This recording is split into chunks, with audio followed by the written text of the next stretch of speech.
Welcome to Mindflow Radio.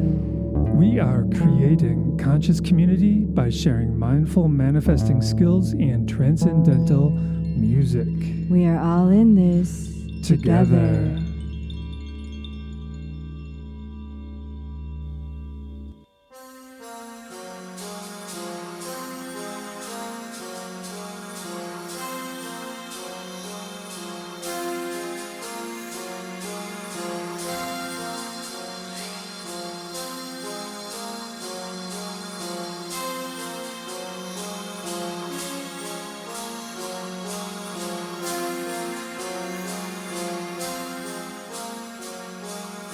Oh my busy mind, how you do spin in so many directions, holding your many plates, thinking.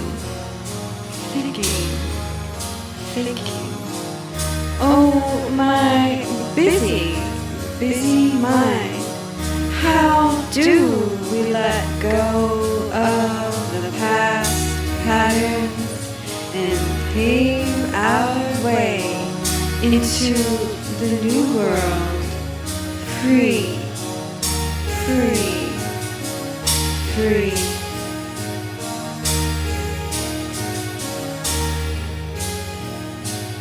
It's a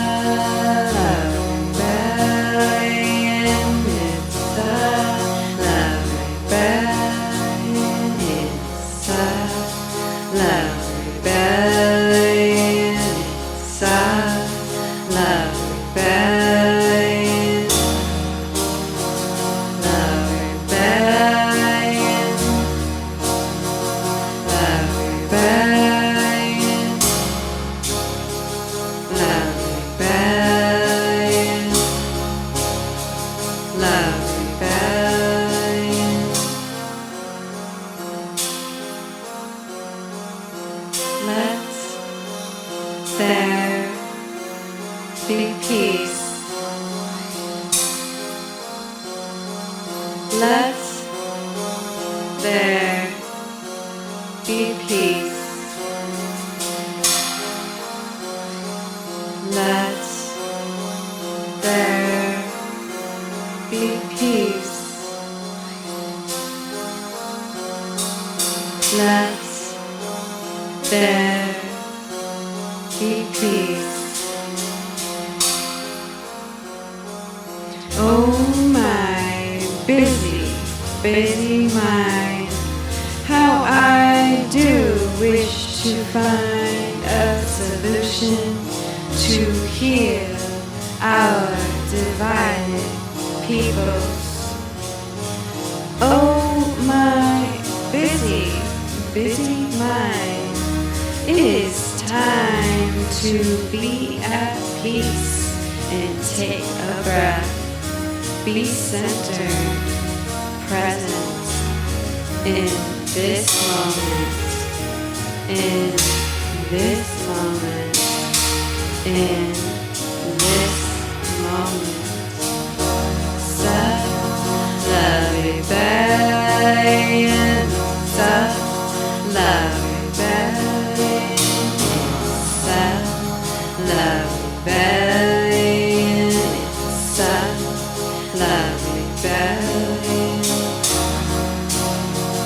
love rebellion, love rebellion, love rebellion, love rebellion.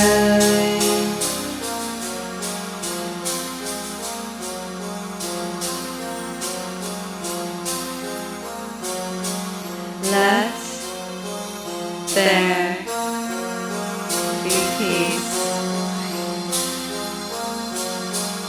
Let there be peace. Let there be peace. Let there be peace.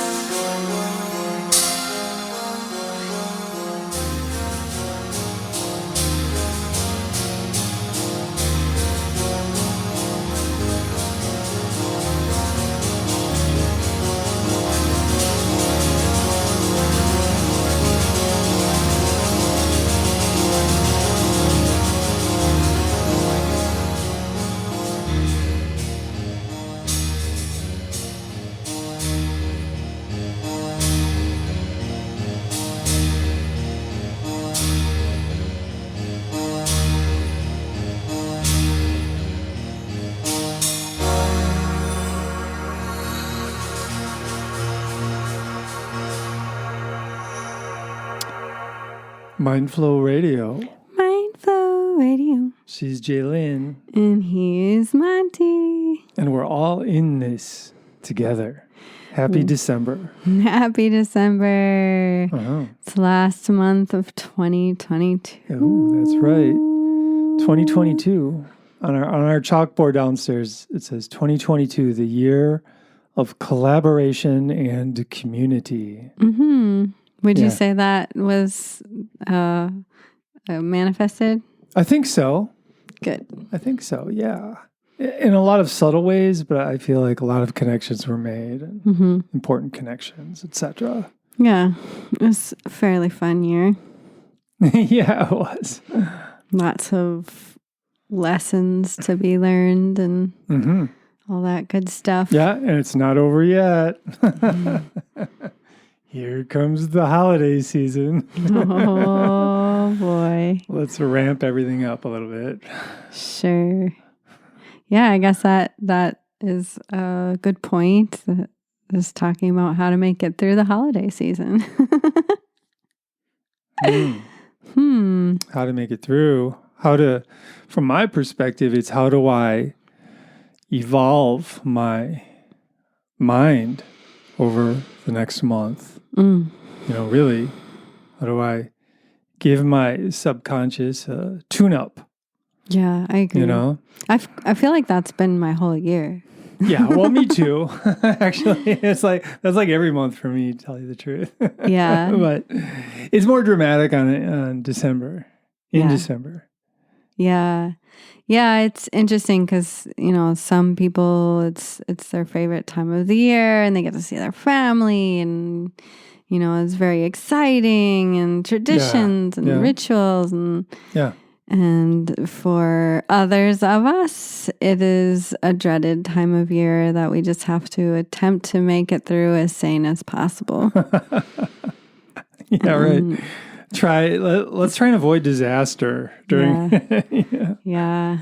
But that being said, I mean, I do feel very fortunate, and all of it most likely will turn out just fine. Yeah. I mean, it will definitely, and in the big scheme of things, the bigger picture, we're definitely making it through, and it's all in divine timing. But yeah, it's an interesting time of the year. I'd say that this year I'm more optimistic than previous years. Oh, okay.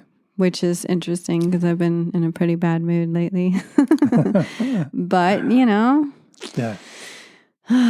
it's still a lot better than it's been in the past. There you go. You're like rebounding quickly, Quicker than I ever have before, that's for sure. There you go. I've had a better attitude about winter, but, it also has to do with the fact that it's been kind of nice out. Well, and we had that one special day, the try to be a Stoic day. Oh. That really I think it really helped. Jump started me. Yeah. Well, I mean, for the listeners, so Stoicism, and I suggest everybody tries this. Just try to be a Stoic for a day. And what that means, I mean, there's a lot to Stoicism, but it's working on your mind and working on your habits. I'm fairly convinced it's related to Hermeticism somehow. But that being said, to try and be a Stoic for a day means to just follow a few simple rules in your mind. And one of those rules is try to not complain. So you try to not complain even in your mind, right? That's the thing. It's saying complaining out loud is one thing, but complaining in our own minds.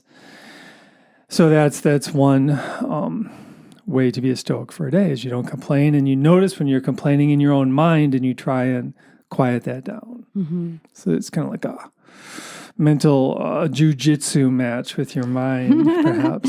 Yeah, sometimes your mind wins. Pinned, right? Or whatever. Tapped out. Yeah, right. But sometimes the mind,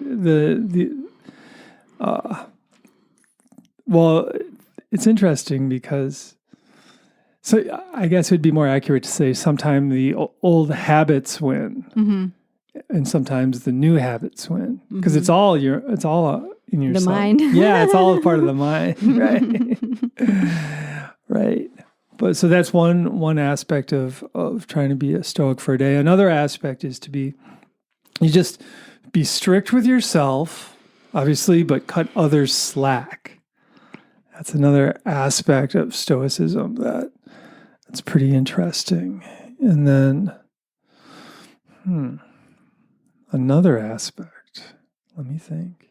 Well, maybe those two are enough. Yeah, those are pretty potent. Yeah, really. yeah. So we did a day without complaining, and it wasn't that hard, really. I just didn't think about anything that was irritating. That's awesome. And he was all impressed. Well, see, what you're saying, though, is you took control of your attention. Yeah. And if something was irritating, you would not focus on it. Right. For long.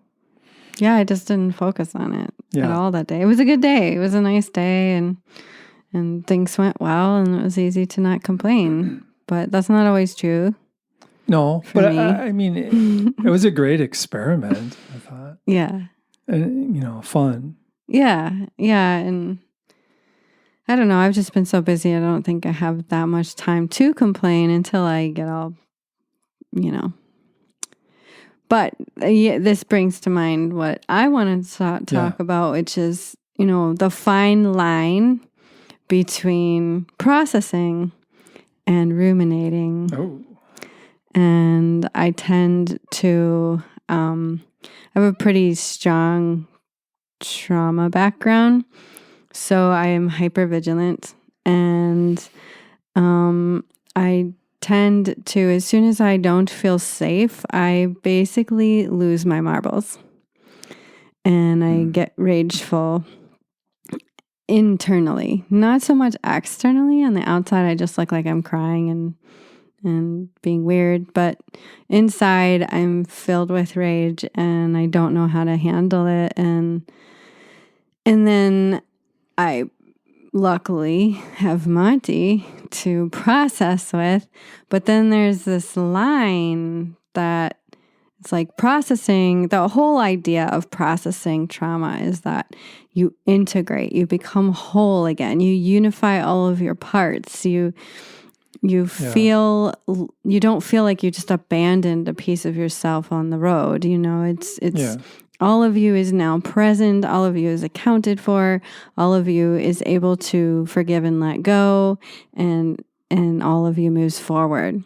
And that would be what the goal of processing is plainly integration. Yeah, it's sort of like fully understanding something, then you can let it go. Right. And that may include forgiveness. Absolutely. It absolutely includes forgiveness for myself, for the situation, and for all of the players in the situation, the drama of it, the one seen and unseen, right.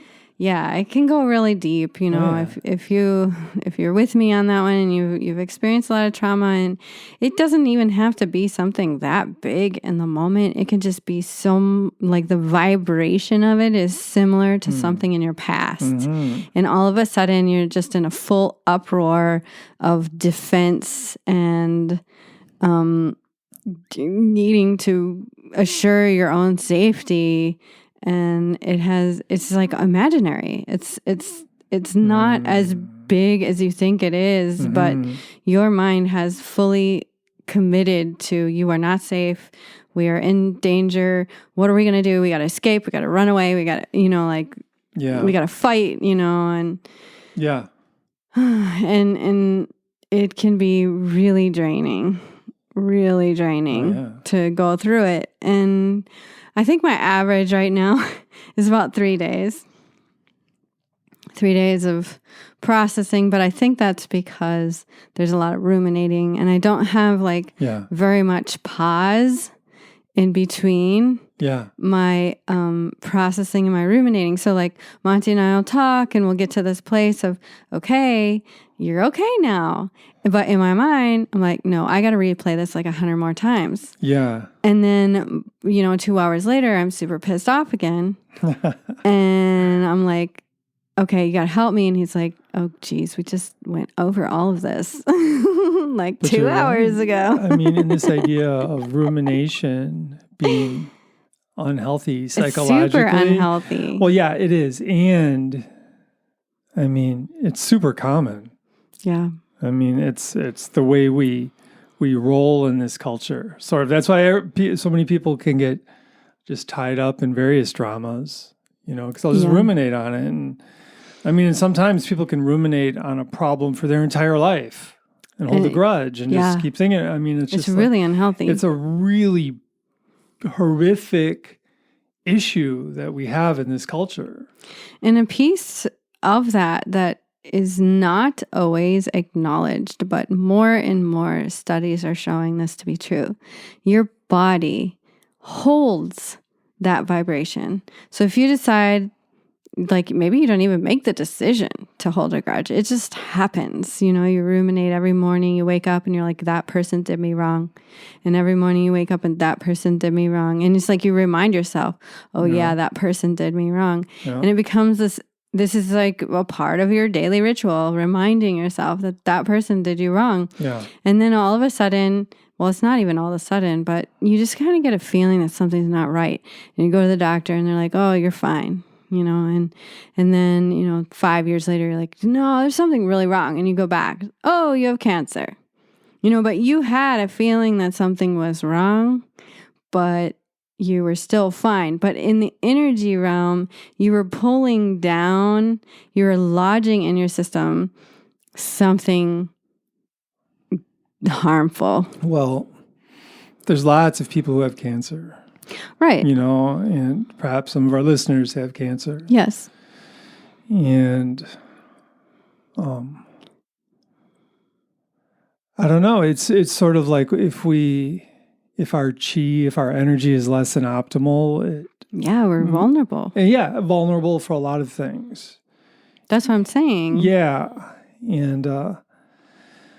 And it's hard to, like, I understand what you're saying, and I have a lot of compassion, and I work with people with cancer and so on and so forth, and I absolutely am very, I honor the process. But there is hope if you work on the mind, it is possible to heal. And yes. There's been so many, and it was funny because I got really into Dr. Joe Dispenza, and if you haven't checked him out, I absolutely suggest it. And he's had so many miraculous healings of cancer, Parkinson's. I can't even remember them all, but his message is beautiful, and I absolutely love it. But I recently started doing a Qigong training, teacher training, and guess what?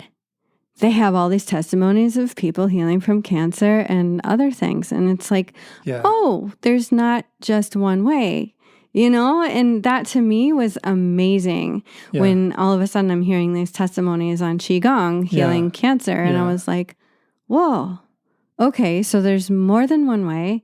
Yeah. And really, it's that integration piece. It's that moving the chi. It's that letting go. It's that forgiveness. It's that feeling that you can protect yourself.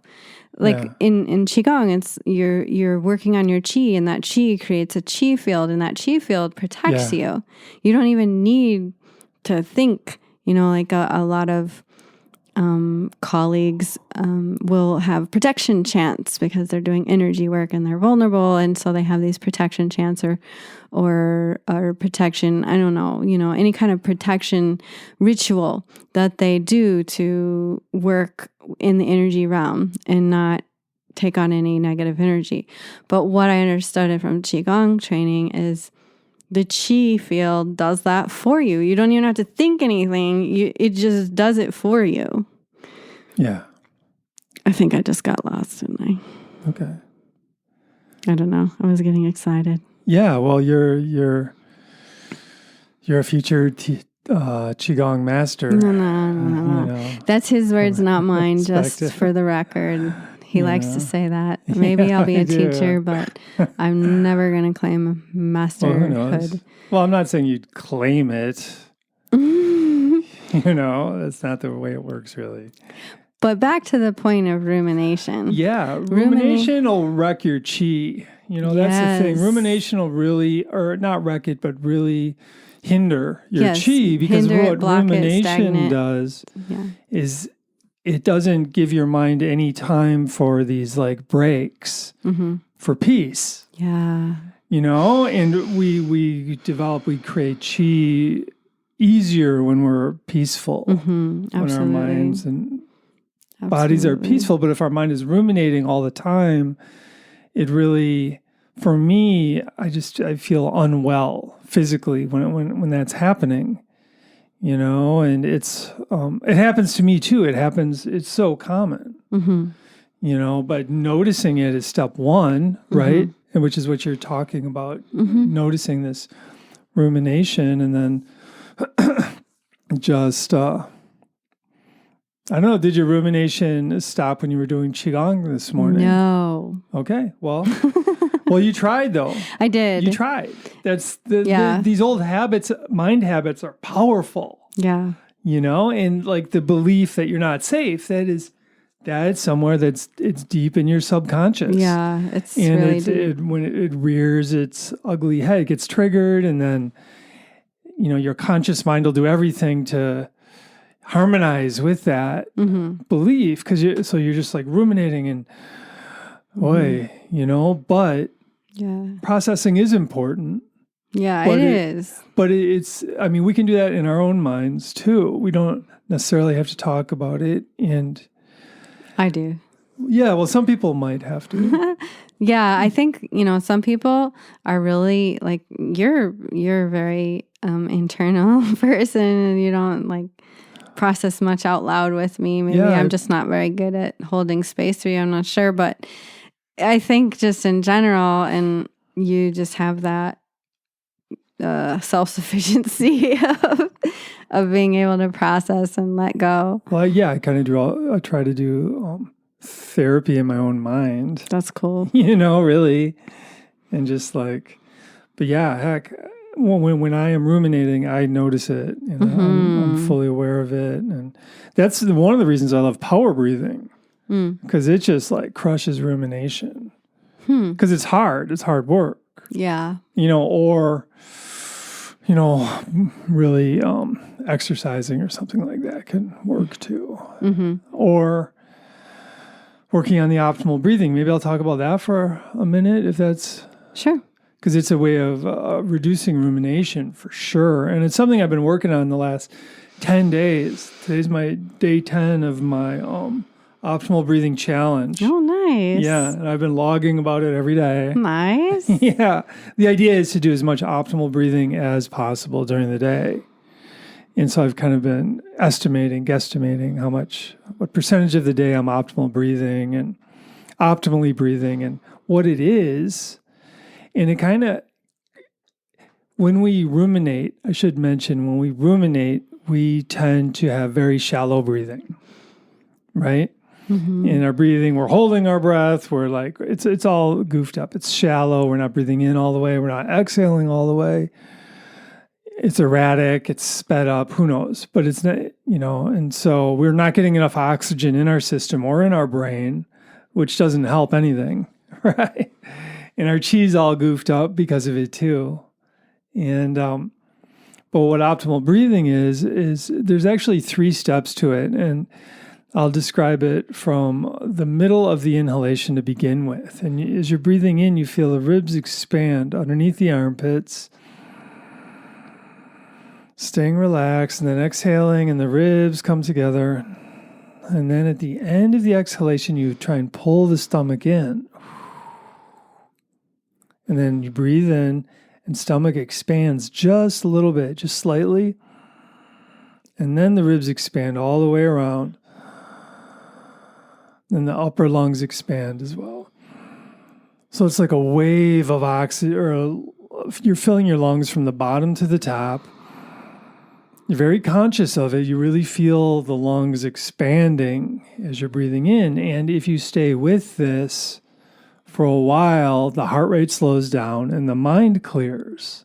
So it's a good way to overcome rumination. And I've certainly noticed for myself when I can get in that place of doing the optimal breathing for like 45 minutes straight, that I feel great, And That's cool. Yeah, so I've had a number of those moments during the last 10 days. And I'm just going to try and keep going. Personally. That's cool. I do want to share with y'all out there, if you're like me, you may need a mantra, because I'll do optimal breathing for like 2 breaths and then I'm just back to ruminating. Like it does not change anything for me. Like I wanted to, but it just doesn't work. So what I've noticed for myself is 2 things. One, if I add I am here now. So on the inhale, I, exhale, am, inhale here, exhale now. It is all internal. Inhale, I, exhale, am, inhale here, exhale now. So it's all internal and it's with that optimal breath. The other thing that I have to do is I have to set a timer.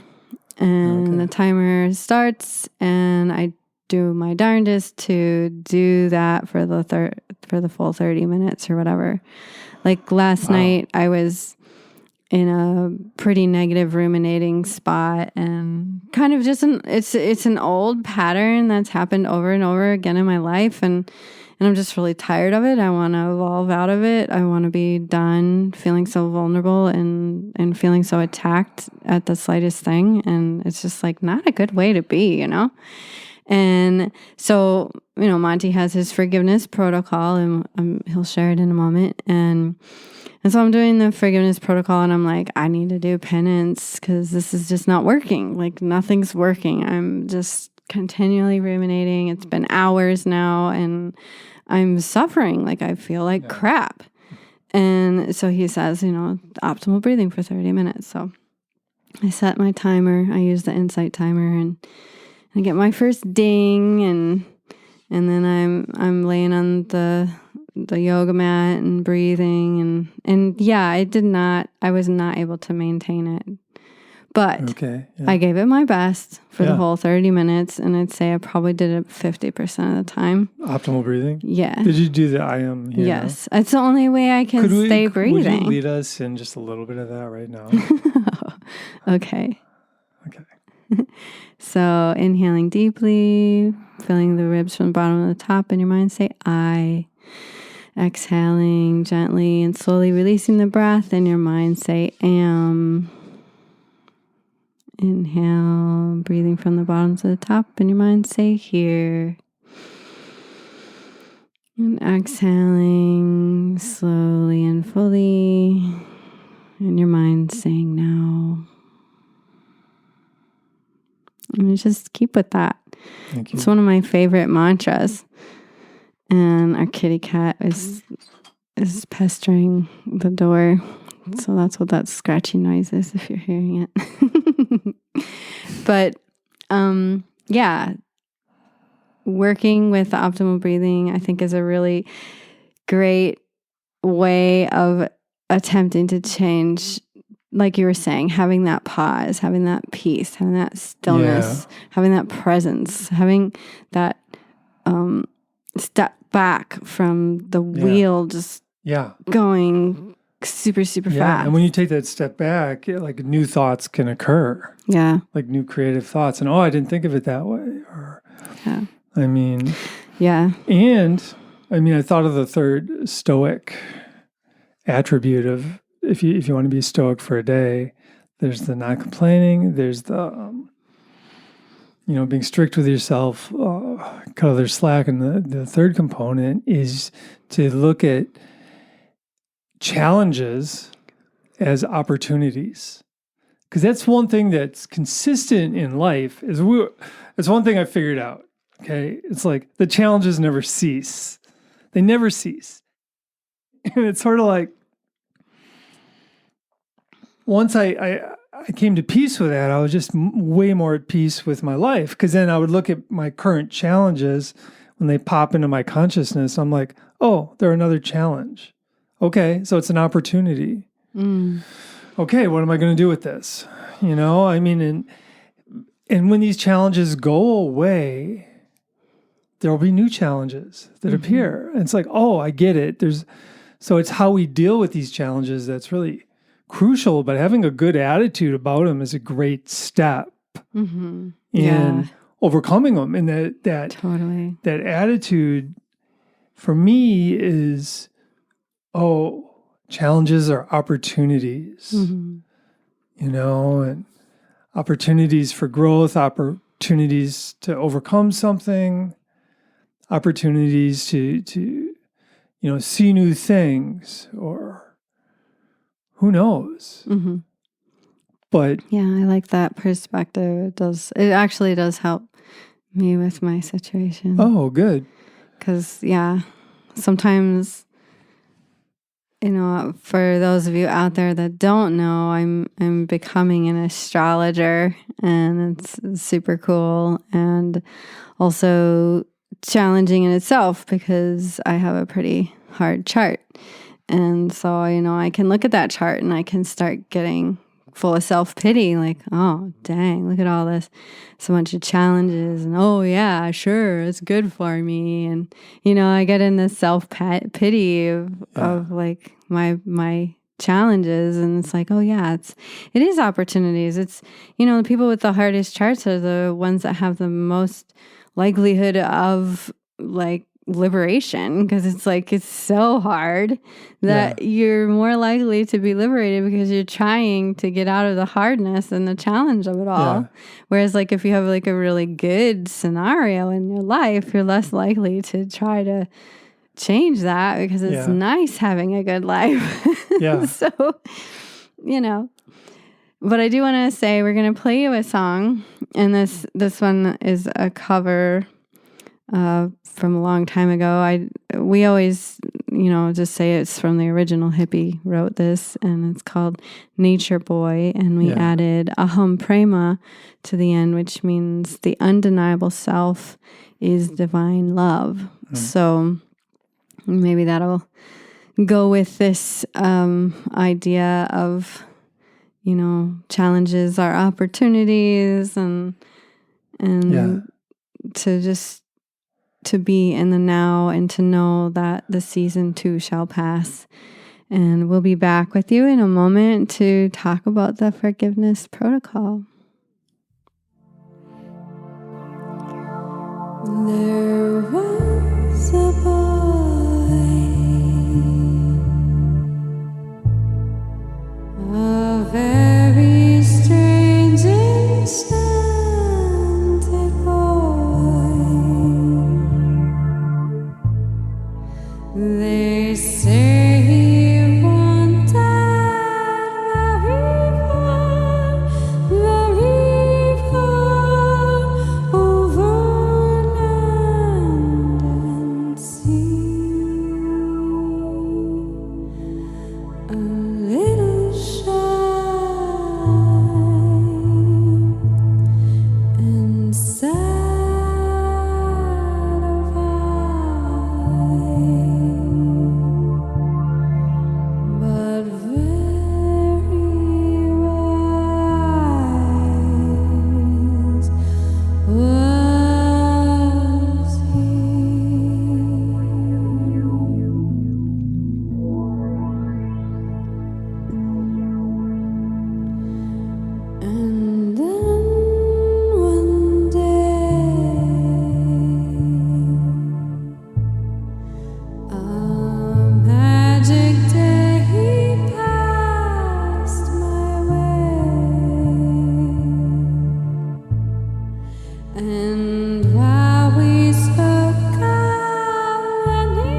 the self-forgiveness protocol.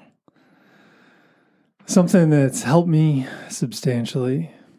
And the idea is that mistakes are part of the human condition, right? And actually, there's 4 steps to the self-forgiveness protocol. The first step is people make mistakes, right? It's part of what we do as humans. We make mistakes, lots of mistakes. Number 2 is I am a human. So humans make mistakes, number 1. Number 2, I am human. Number 3, I will do everything I can to not make that mistake again. That's an important one. I'm going to try and learn from this and not make it again. And number 4, I forgive myself. And then there is another step if that's not enough, and that's penance.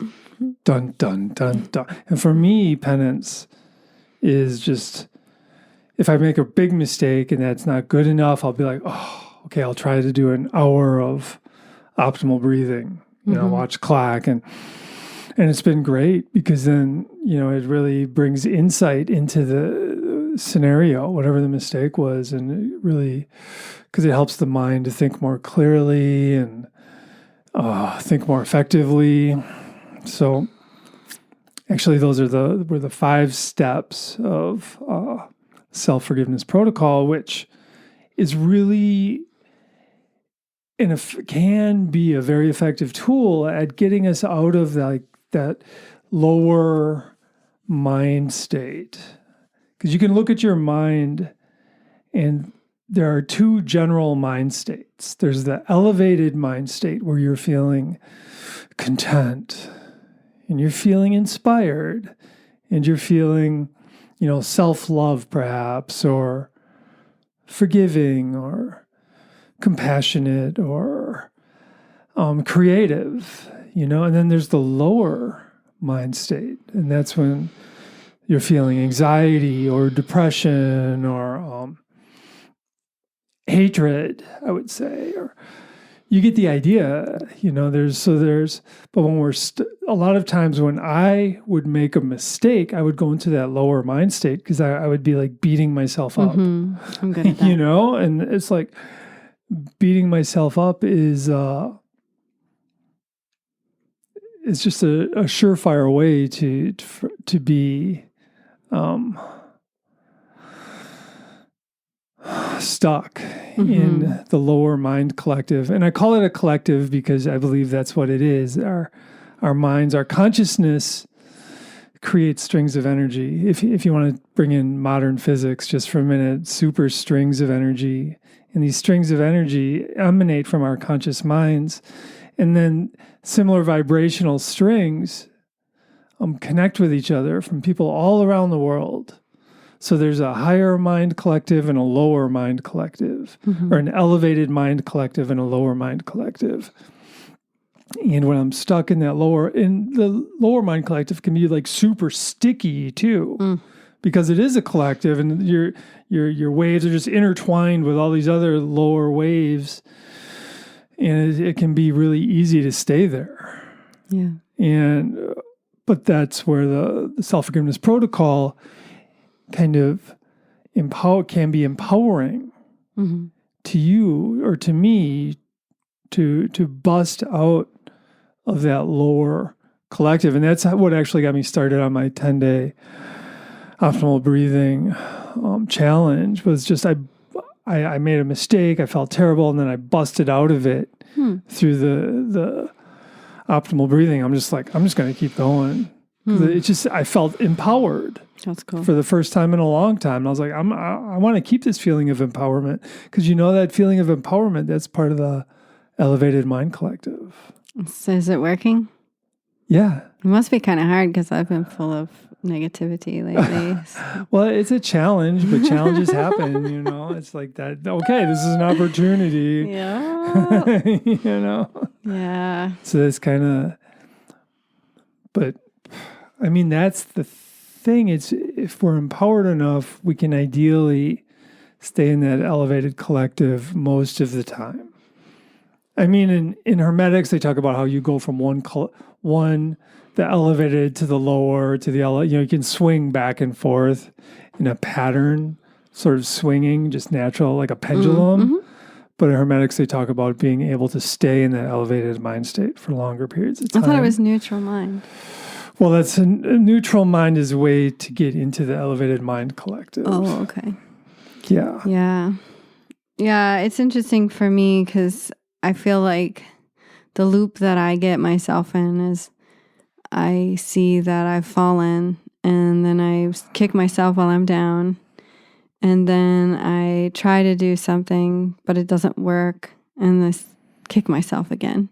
Yeah. And like I said, I think I'm at about a 3-day rebound from something that really triggers me. And I think that's an interesting thing because it's like there's a lot of people that have had just so much trauma, right? Yeah. And then there's another population of people who've had intense trauma. And in that intense trauma, there's like another percentage of people who repressed it and don't even acknowledge that they've actually had that trauma. But if there are these triggers that happen, like if you get random triggers that are in a theme, there's a good chance there's some trauma back there that is trying to bubble up to be healed. And that's an interesting thing about it because there's this attempt to heal, right? The body and the mind want to be well. And I mean, some people call that this physical entity that we inhabit is self-healing. Yeah. But it's not super easy. No. If we were able to fully unplug and relax, it would be. You know, if we had the ability to know we were safe for the period of time necessary for the body to do its thing. Yeah, but still, even when you're safe, if the mind is ruminating. Right. You could be anywhere. If your mind's ruminating, it's messing things up. If the mind's ruminating, it will not, like, I used to not understand why I was so slow at healing. Like, I'd pull a muscle. This is my life. I pull a muscle, and then I'm super pissed. Because I've pulled a muscle and now I can't move as fast and I have too much to do and yada, yada, yada. And then my mind is ruminating. And depending on my circumstance, if I'm not in a safe situation to begin with, and my mind is ruminating, it takes months to heal a pulled muscle. And that's really not normal. Yeah. So I know I've met enough people in my life to know that I am not alone in this and that there's actually a lot of people who maybe silently understand and others that will like join in the chorus of wanting to heal. And I think part of it though is that somebody who resonates with the triggers but doesn't resonate with the idea of trauma, just really explore it because the triggers are just a sign that there's something that needs and wants to be healed. And if you have that regular trigger, you know, someone in your life just automatically pisses you off for just being present, there's a good chance that they are exuding, and I don't even know if that's the right word, that just like popped out, presenting with something similar to a situation that you experienced, that you had a loss of control and were overwhelmed by a situation that was etched in your body's memory and your mind's memory. And that's what trauma is. It's that simple. I mean, as far as like trauma and humanity, I mean, our ancestors have had just like a staggering amount of trauma. Mm-hmm. Staggering. And trauma is passed down and on some level from generation to generation. Mm-hmm. So, Absolutely. I mean, we all our ancestors living in caves and living in the, in the year 300 AD, I mean, 3000 AD. all our ancestors have had a lot of trauma. So a lot of that trauma has been handed down to us in our DNA, and I think in our belief systems and absolutely, our deep-seated beliefs. I think one of them is, war is good, because for our ancestors, they needed war to survive. Mm-hmm. And then, that's why I think it's so easy for the people to believe war is good still. Because in our deep-seated belief system, Yeah, totally. Yeah, I can see that. Yeah, it's an interesting topic. Yeah, it is. But, I mean, that's just trauma. That's huge trauma. Yeah. War is huge trauma. Yeah. And it's been, consistent. Yeah. Throughout the ages, really. Seriously. Yeah. And There's been very little times but now's the time when we have the tools to heal from this stuff. Yeah. Now's the time when we have access to all these like different techniques, mind techniques and body techniques and breathwork techniques and different Qigong, traditions of yoga. And it's all really good for helping breakthroughs in science and understanding what trauma is and what helps it heal the most. And so now's the time to really work on healing, I think, for all of us, really. I absolutely think so. I feel like things are so obviously topsy-turvy right now because we need to focus inward and really it's so hard when the outside world feels like it's crumbling to go, oh, the best way to heal this situation is to heal myself. Like, that's so hard to trust that the world will maintain its structural integrity.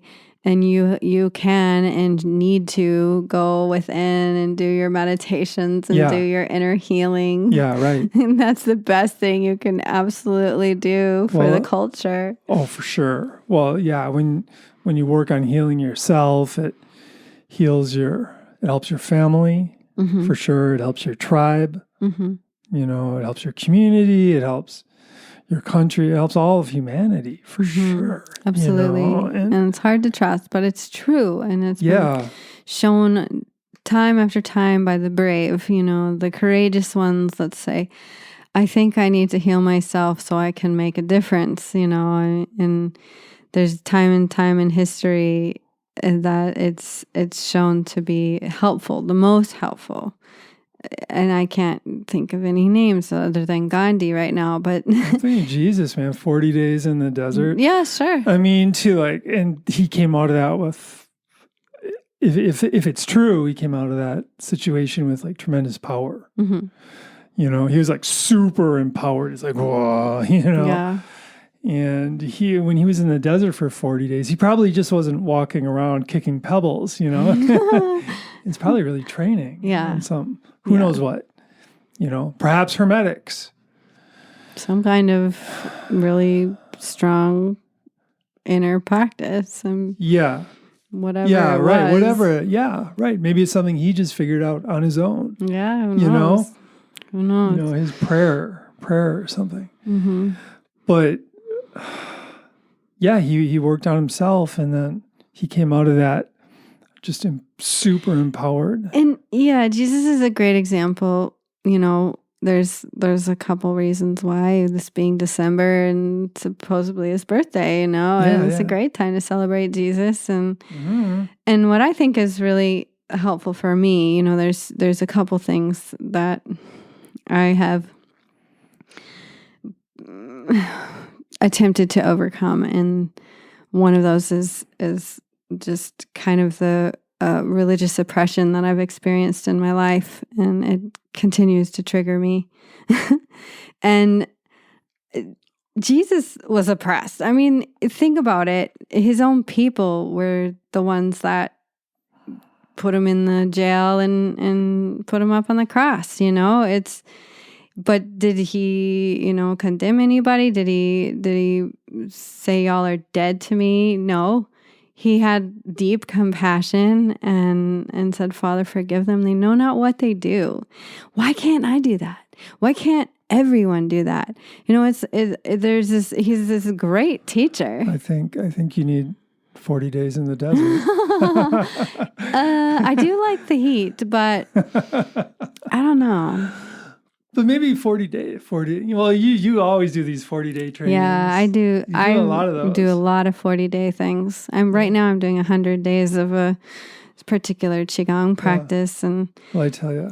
One thing that I learned from Dr. Joe Dispenza, I did 51 days of his meditation. It was great. I absolutely loved it. But then I started this teacher training and I was like, well, Qigong. I should probably do what it says.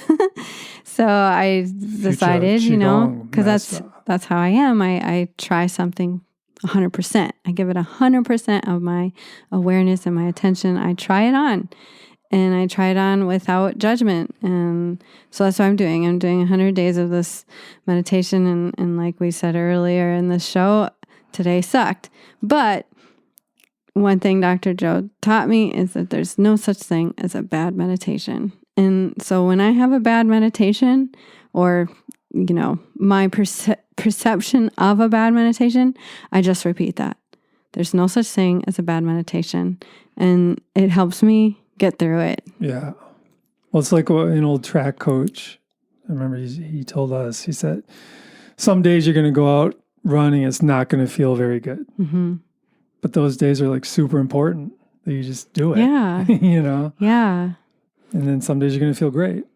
It's just the way it is. And the days that I've had bad meditations, quote unquote, something amazing happens at some point during that day. And I have some kind of an epiphany or a breakthrough. And yeah, it wasn't during the meditation, but at some point during the day, I'm like, wow, I'm so grateful for my existence in this life. And maybe that's this moment right now for me. I'm really grateful for all of you out there. And I'm grateful for this opportunity to share with you. And I hope that it resonated. I hope that I was not a trigger for you. And I do honor all of our journey, and I send a lot of love out there to each of you. And thank you, thank you, thank you, thank you, thank you, thank you, thank you, thank you, thank you. I'm sending all of my blessings that you find the most joy possible during this season, and that you find your deep, deep, deep connection to the divine that is always open to you, no matter what name you call the divine. I honor you, and I wish you the best on the end of this year, and look forward to talking to you again next year. And for our local peeps, we will be at the Commons December 11th at 11 a.m. And I hope that you can make it and join us. We'll be talking, I forgot what we're going to talk about, but something to do with the holidays and making it through the holidays. And so again, thank you. And if you have anything you'd like to share. Yeah, thank you to everybody. And we're all in this together. Energetically, I think we're physically all connected. And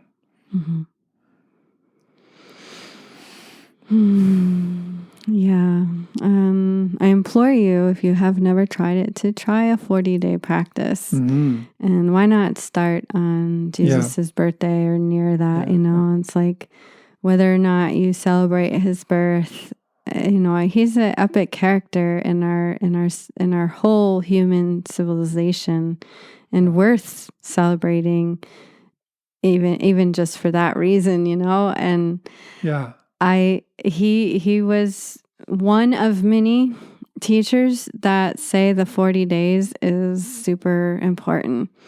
So give it a try, mark your calendar, choose a practice, and go for it. Yep, and I'll continue my optimal breathing challenge. Today's day 10, so I'll report back next month. Awesome. And after that, I'll have the 40 days down by then. Yeah, it would be about 40 days next show. Yeah. Awesome. Well, many blessings and much love. Satnam. Namaste. Aho. Amen. Peace and love.